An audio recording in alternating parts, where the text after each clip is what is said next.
2024 ലോക്സഭാ തിരഞ്ഞെടുപ്പ് അവസാന റൗണ്ടിലേക്ക് എത്തിക്കഴിഞ്ഞു. ഇനി 57 മണ്ഡലങ്ങളിൽ മാത്രമാണ് പോളിംഗ് നടക്കാനുള്ളത്. അതാകട്ടെ ജൂൺ 1 നടക്കും. ജൂൺ 4 ജനവിധി അറിയാനുള്ള ആകാംക്ഷയിലാണ് നമ്മൾ എല്ലാവരും. ഞങ്ങളുടെ ഗ്രൗണ്ട് സീറോ ചാനൽ 543 ലോക്സഭാ മണ്ഡലങ്ങളെ സൗത്ത്, നോർത്ത്, വെസ്റ്റ്, ഈസ്റ്റ് എന്നിങ്ങനെ 4 സോണുകളായി തിരിച്ച് ഓരോ സോണിലെയും സംസ്ഥാനങ്ങളിലെ തിരഞ്ഞെടുപ്പ് ഫലം പ്രവചിക്കാനുള്ള തയ്യാറെടുപ്പിലാണ്. ഉറപ്പായും ഇതൊരു എക്സിറ്റ് പോൾ പ്രവചനമല്ല, മറിച്ച് രാജ്യത്തെ ഓരോ മണ്ഡലങ്ങളുടെയും രാഷ്ട്രീയ മിടിപ്പുകൾ ഒപ്പിയെടുക്കുന്ന മുതിർന്ന മാധ്യമ പ്രവർത്തകരുടെയും തിരഞ്ഞെടുപ്പ് വിദഗ്ധരുടെയും വൈവിധ്യമാർന്ന റിപ്പോർട്ടുകളെ അടിസ്ഥാനമാക്കിയാണ് ഗ്രൗണ്ട് സീറോയുടെ ഫലപ്രവചനം. ചുമ്മാ അങ്ങ് വിജയിക്കുന്ന സീറ്റുകളുടെ എണ്ണം പറഞ്ഞു പോവുകയല്ല, മറിച്ച് അതിലേക്ക് നയിക്കുന്ന രാഷ്ട്രീയ സാമൂഹിക സാഹചര്യങ്ങളെയും ഞങ്ങൾ നിങ്ങൾക്ക് മുന്നിൽ എത്തിക്കുന്നു. ഇന്ന് ദക്ഷിണേന്ത്യയിലെ തിരഞ്ഞെടുപ്പ് ഫലം എങ്ങനെയായിരിക്കുമെന്നാണ് നമ്മൾ നോക്കുന്നത്. കേരളത്തിൻ്റെത് മറ്റൊരു പ്രത്യേക വീഡിയോയായി ചെയ്യുന്നതാണ്. അതിനാൽ തന്നെ ഇത്തവണ തമിഴ്നാട്, തെലങ്കാന, കർണാടക, ആന്ധ്രാപ്രദേശ് തുടങ്ങി 4 സംസ്ഥാനങ്ങളിലെ ജനവിധിയാണ് നമ്മൾ പരിശോധിക്കാൻ പോകുന്നത്. ആദ്യം നമ്മുടെ അയൽവക്കമായ തമിഴ്നാട്ടിലേക്ക് കടക്കാം. 1970കളിൽ കെ കാമരാജിന് ശേഷം ഭരണം പിടിച്ചെടുത്ത DMK വാഴുന്ന തമിഴ്നാട്. MGR പാർട്ടിയുമായി തെറ്റിപ്പിരിഞ്ഞ് AIDMK ഉണ്ടാക്കിയ ഒരു സാഹചര്യം നമുക്ക് ഏവർക്കും അറിയാം. തമിഴ്നാട് രാഷ്ട്രീയം 50 കൊല്ലത്തിലേറെയായി ഇരു ദ്രാവിഡ പാർട്ടികൾ തമ്മിലുള്ള ഒരു പോരാട്ടമാണ് കണ്ടുവരുന്നത്. MGRന്റെ പിൻഗാമിയായ ജയലളിതയുടെ മരണത്തെ തുടർന്ന് AIDMKയിൽ ഉണ്ടായിരുന്ന പൊട്ടിത്തെറികൾ ആ പാർട്ടിയെ ക്ഷയിപ്പിച്ചെങ്കിലും ഇന്നും തമിഴ്നാടിന്റെ പൊതു രാഷ്ട്രീയ ചിത്രത്തിൽ AIDMK കൃത്യമായ സ്ഥാനമുണ്ട്. ഇത് മനസ്സിലാക്കാതെയാവാം 18ാം ലോക്സഭയിലേക്കുള്ള തിരഞ്ഞെടുപ്പിന് മുന്നോടിയായി നടന്ന ദേശീയ TV മാധ്യമങ്ങളുടെ അഭിപ്രായ സർവേകളിൽ BJPക്ക് വലിയൊരു മുന്നേറ്റം ഉണ്ടാകുമെന്ന് സൂചിപ്പിച്ചത്. എന്നാൽ BJP ഒരിക്കലും തങ്ങളുടേതായ രീതിയിൽ ഒറ്റയ്ക്ക് മത്സരിക്കാതിരിക്കുന്ന ഒരു സംസ്ഥാനമാണ് തമിഴ്നാട്. ചെറുകക്ഷികൾ പലരും BJPക്കൊപ്പം ചേർന്നെങ്കിലും പൊതുവിൽ ഇത്തവണയും മോദിക്കും കൂട്ടർക്കും യാതൊരുവിധ ശുഭവാർത്തയും കൊണ്ടുവരാൻ സാധിക്കില്ലെന്ന് വേണം കരുതാൻ.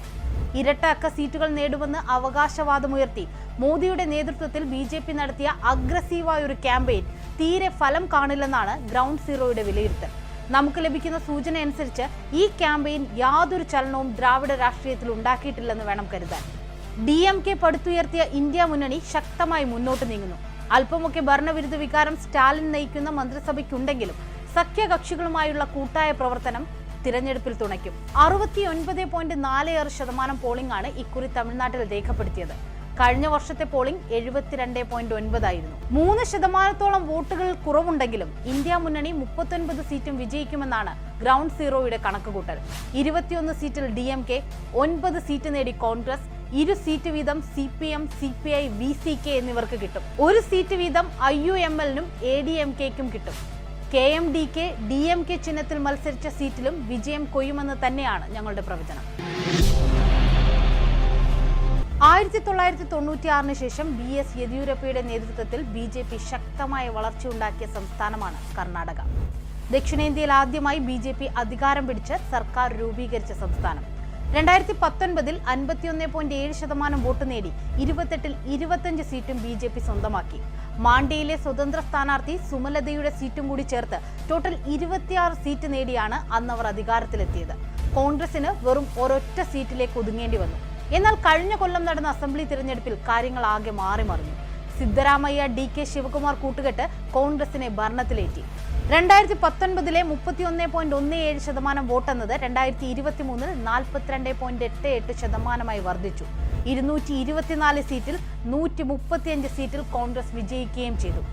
2012 നവംബറിൽ നടന്ന ഹിമാചൽ പ്രദേശ് അസംബ്ലി തിരഞ്ഞെടുപ്പിലാണ് കോൺഗ്രസ് ആദ്യമായി ഒരു ഗ്യാരണ്ടി സ്കീം പ്രഖ്യാപിക്കുന്നത്. വനിതകൾക്ക് സൗജന്യ ബസ് യാത്ര, ഒരു കുടുംബത്തിന് 2000 രൂപ നേരിട്ട് ബാങ്കിൽ നിക്ഷേപിക്കുക തുടങ്ങി 5 ഗ്യാരണ്ടി സ്കീം ഹിമാചലിന് പുറമെ കർണാടകയിലും വിജയം കണ്ടു.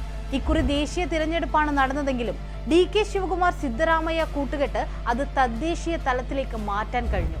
അതാണ് ജൂൺ 4 വിധിയെഴുത്തിൽ കോൺഗ്രസിനെ തുണയ്ക്കുന്നതും. ദേശീയ തലത്തിലെ അഭിപ്രായ സർവേകളിൽ കർണാടക BJP തൂത്തുവാരുമെന്നാണ് ആദ്യഘട്ടങ്ങളിൽ സൂചിപ്പിച്ചിരുന്നത്. JDS BJP സഖ്യമാണ് 2024 തിരഞ്ഞെടുപ്പിലെ മറ്റൊരു ശ്രദ്ധേയ നീക്കം. BJP 25 സീറ്റിലും JDS 3 സീറ്റിലുമാണ് മത്സരിക്കുന്നത്. തിരഞ്ഞെടുപ്പിന്റെ ആദ്യഘട്ടത്തിൽ കോൺഗ്രസിന് നേരിയ മുൻതൂക്കമാണ് ഉണ്ടായിരുന്നത്. പക്ഷേ പ്രജ്വൽ രേവണ്ണയുടെ ലൈംഗിക അതിക്രമ കേസ് വന്നതോടെ തിരഞ്ഞെടുപ്പ് കംപ്ലീറ്റ് കോൺഗ്രസിന് അനുകൂലമായി മാറി. ഈ പശ്ചാത്തലത്തിലാണ് നമ്മുടെ അനാലിസിസിന്റെ പ്രാധാന്യം. ഇതൊക്കെയാണ് സാഹചര്യമെന്നിരിക്കെ നമുക്ക് ഇത്തവണത്തെ ജനവിധി എന്താകുമെന്ന് പരിശോധിക്കാം.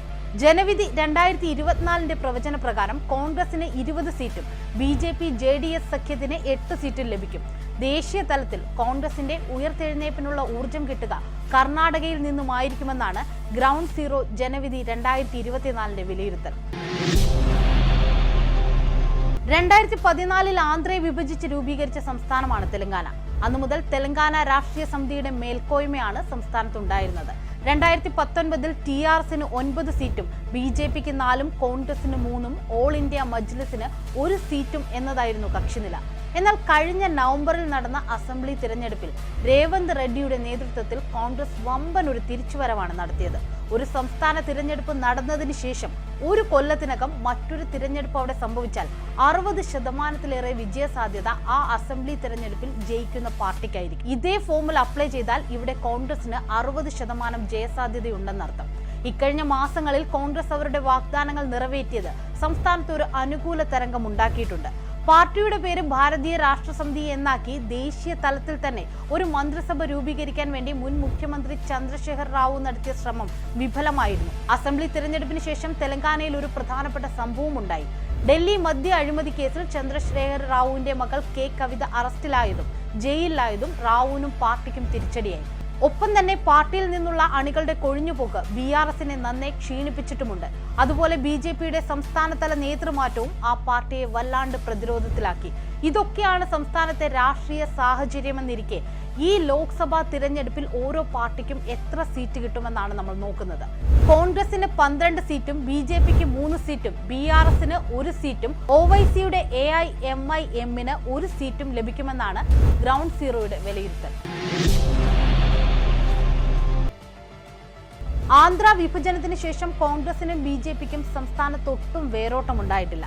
2019 51.5% വോട്ട് നേടി 175 അംഗങ്ങളുള്ള അസംബ്ലിയിൽ 151 സീറ്റും 25 ലോക്സഭാ സീറ്റിൽ 22 സീറ്റും ജഗൻമോഹൻ റെഡ്ഡിയുടെ നേതൃത്വത്തിലുള്ള YSR കോൺഗ്രസ് പാർട്ടി വിജയിച്ചു. അന്ന് 2ാം സ്ഥാനത്തെത്തിയ N ചന്ദ്രബാബു നായിഡുവിന്റെ നേതൃത്വത്തിലുള്ള തെലുങ്കുദേശം പാർട്ടിക്ക് 42% വോട്ടും 3 ലോക്സഭാ സീറ്റുമാണ് ലഭിച്ചത്. കോൺഗ്രസിനാകട്ടെ 1.33% വോട്ടും BJPക്ക് 0.98% വോട്ടുമാണ് 2019 ലഭിച്ചത്. കോസ്റ്റൽ ആന്ധ്ര, രായലസീമ എന്നീ മേഖലകളാണ് ആന്ധ്രാപ്രദേശിന്റെ രാഷ്ട്രീയ ശക്തി കേന്ദ്രങ്ങൾ.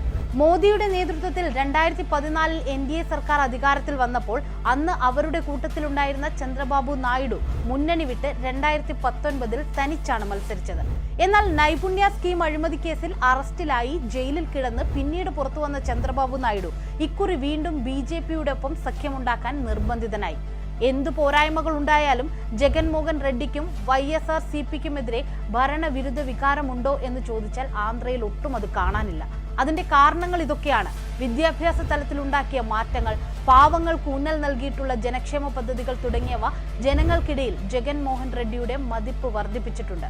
സഹോദരനുമായി തെറ്റിപ്പിരിഞ്ഞ ജഗന്റെ പെങ്ങൾ YSR ശർമിളയാണ് ആന്ധ്രയിൽ കോൺഗ്രസിന്റെ പുതിയ തുറുപ്പുചീട്ട്.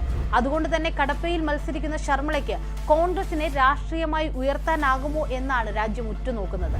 ഗ്രൗണ്ട് സീറോ ജനവിധി 2024 ഫലപ്രവചന പ്രകാരം YSRPക്ക് മേൽക്കൈയുണ്ടാകുന്ന ഈ തിരഞ്ഞെടുപ്പിൽ അവർ 25-ൽ 16 സീറ്റും നിലനിർത്തും.